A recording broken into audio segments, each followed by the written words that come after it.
a court order? He said, it is. And I said, what can we do about it? He said, absolutely nothing.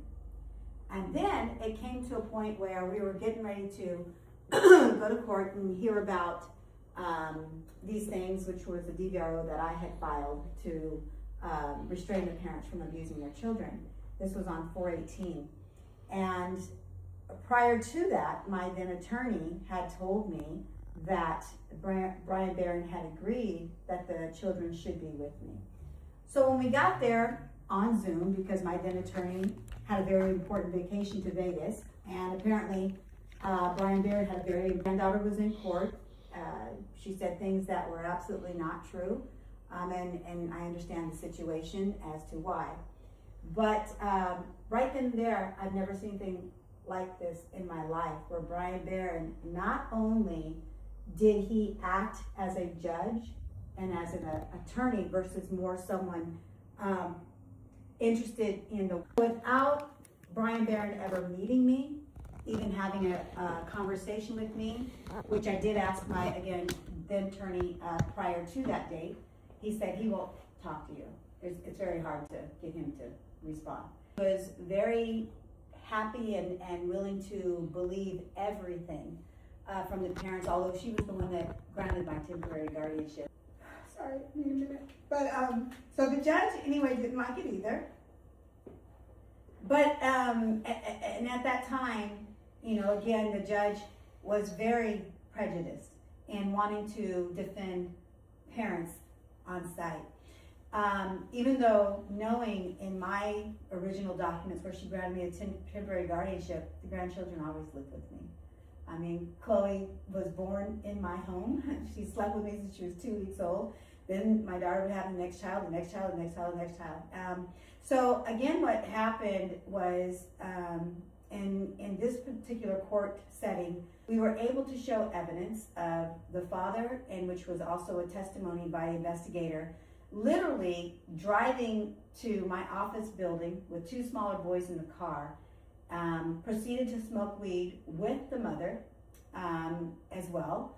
And after smoking weed, he got back in the car. She returned to my office because she worked with me at the time.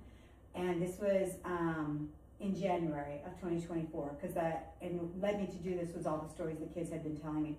So the investigator followed him to a park in Anaheim where he proceeded to continue to smoke marijuana. That ended up being a 6-hour day that the children never left the car. Even though he was at a park, he got out himself, proceeded to speak to a homeless guy. That was all testified. The fact that he was driving, I know marijuana unfortunately is legal, that you can smoke, you know, in California, but not driving is definitely not presenting it in front of the children. So that was all part of the testimony, which the father did not object to, admitted it. And the kids were still left in their custody. And that was in 2024.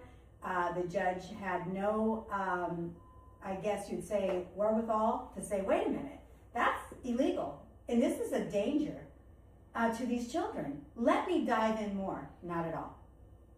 So how has this court experience changed your life? Was it back and forth? When did it come to an end? Share with us what that next step was. There was a lot of delays. A lot of evidence was presented on our side. And as you know, some of the history, how we even got there. When I had to serve the parents, the girls were able to stay with me. They had taken the 2 smaller boys off, which the father did videotape, and it literally was very detrimental to them. He threw the kids in the back seat, no seatbelt, no nothing. But anyway, as evidence continued to be shown, the parents were cunning enough to have it delayed. They even had my 12-year-old file a restraining order against me. The father also admitted in court that the restraining order was written by the mother and filed, as well as his as well. So Brian Barron conveniently missed all of those court dates that were also delayed and delayed and delayed. Even if evidence was presented, he seemed to just ignore it, never had a question, never reached out to my attorney and said, I'd like to have a meeting with Sonia. I want to just get, some information. Are there any other people that I should talk to? He could have easily spoke to teachers. He could have easily spoke to the principal at St. Cloud Elementary at the time. He could have easily spoke to their friends. They would have got he would have got the full story as to who I am. But instead, what I found that he did was defamation of character. He had said that I was unfit, I was, a crazy person, that I should never have the kids. All of these things, I had no idea where it was coming from. Then in about April 23rd of 2025, now this started in April of 2024, this is how much they were able to delay this. But I'll back up to one thing. In November of 2024, I was able to have a kind of a mediation. Brian Barron said, I just think that it's, just a family thing. I just think it's a family thing. And if they just get along, everything will be okay. And I looked at him and I said, that's not really what you said. And I think that, this is kind of disingenuous of you. And he's like, he got really upset immediately. So thereafter, that kind of ended. And then I said, well, I guess we're good. They go, we'll do a Zoom, but the parents have to be the mediators. I said, I don't need a Zoom because I know what's going to happen. Well, moving forward in November, I got the Zoom with a court-appointed moderator. It was the most beautiful Zoom call with my grandchildren. The oldest one did not want to get off the phone. There was testimony from that. One of the little boys did admit to abuse on the Zoom itself. That was all taken down. It was sent to Barron. Never heard a word. He never reached out to the moderator, didn't have any questions for her, didn't say one word. So moving now into 2025, I had learned that CPS was called multiple times. The kids were truant. They had all failing grades. It was just despicable. Then April 23rd, himself, that too was filed with the court. The interesting about that is my grandchildren didn't live in Anaheim. They lived in Fullerton. From my grandchildren, making reference that their grandfather calls them little sexies. The most important thing, one of them was that the father made my 9-year-old grandchild drive an SUV that she did not want to drive. And I still have pictures of the car, have video of it because it happened to hit my client's office, telling them what to say and all that stuff. She wouldn't be very upset. She was scared. She called me, Mom, why are they here? Wait, could you help me? Can you, that kind of thing. Aaliyah showed me the text messages. If it's about the car accident, just tell them you're on my lap. Don't say anything. Tell them we work nights. All of these things that are evidentiary, and all the text messages that I have, the voice recordings of the dad yelling, calling them names, horrible names, the things that are very violent outbursts, the kids having to take a shower at 12 midnight, and these are little boys, and he's screaming for 30 minutes straight, bloody murder, that my son had to walk in just to check the water while Shalia was laughing at him, and just to make sure it wasn't scalding hot or something. So again, now jumping back forward to where we ended up with Brian Barron. Brian Barron was very deceptive throughout the whole situation. It was amazing because at one point he showed to court, didn't even know my granddaughter's name. And that was, my son had to tell him through Zoom. He doesn't like to really appear in person. He likes his comfort behind the camera. So that was very troubling. Again, ignoring most of the information, or all of the information, I should say. We ended up coming to a TSC hearing with Heisler. Heisler thought, Sonia, this is going to be a dead end. For one, you never had temporary guardianship, this and that. And so I waited for him to finish, and I said, I had temporary guardianship. He says, when? I said, March 27, 2024. And this was in 2025 at this time. And he said, well, it doesn't really change anything. Well, actually it does. And then I explained the story of how violent Shalia was to even a 5-year-old, that she had her in a chokehold. It's all on video. And he said, hold on, I'm going to talk to Barron. He came back, he said, Barron is going to call you to my attorney, and if he doesn't, he said, if he hasn't already, he will be calling you. I need you to get with him and show him this evidence to my attorney. My attorney had to call him 3 times, send him 3 emails. That's kind of what we got. Taking one side of children that are scared, I think that's really detrimental to just the fairness and the protection of children more than anything. Can we talk about where it stands right now with your case? Is it closed?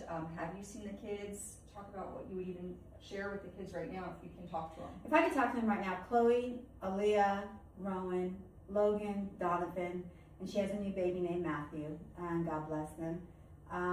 Chloe, I would just say, you have to remember who you truly are. Aaliyah, you too. And you guys are strong. You're better than this. And you don't deserve to have anyone make you say things that are not true. Be careful.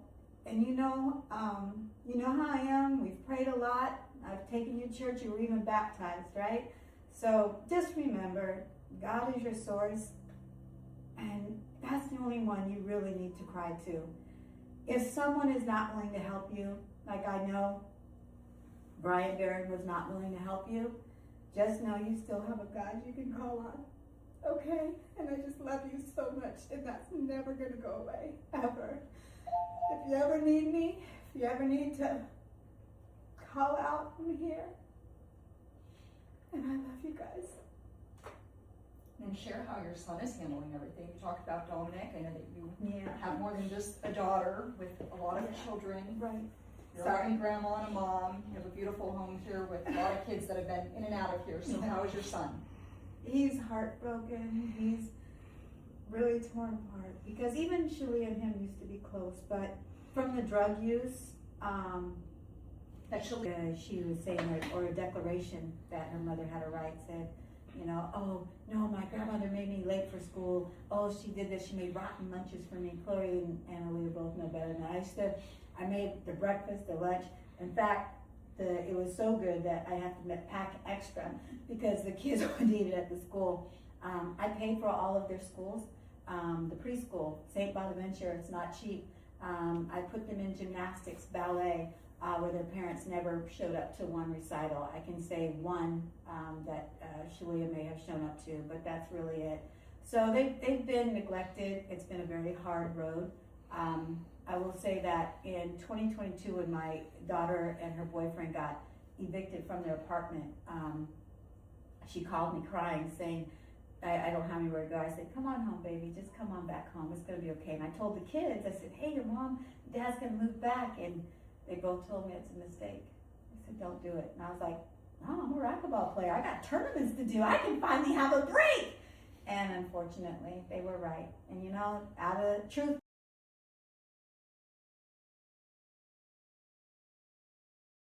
really horrible thing, Brian. And I hate towards you, Brian.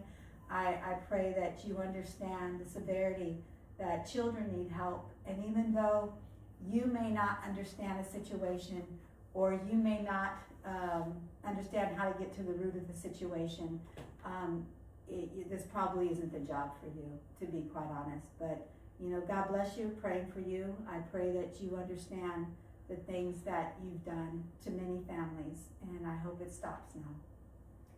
And I guess to end on a high note, hopefully, to share what are you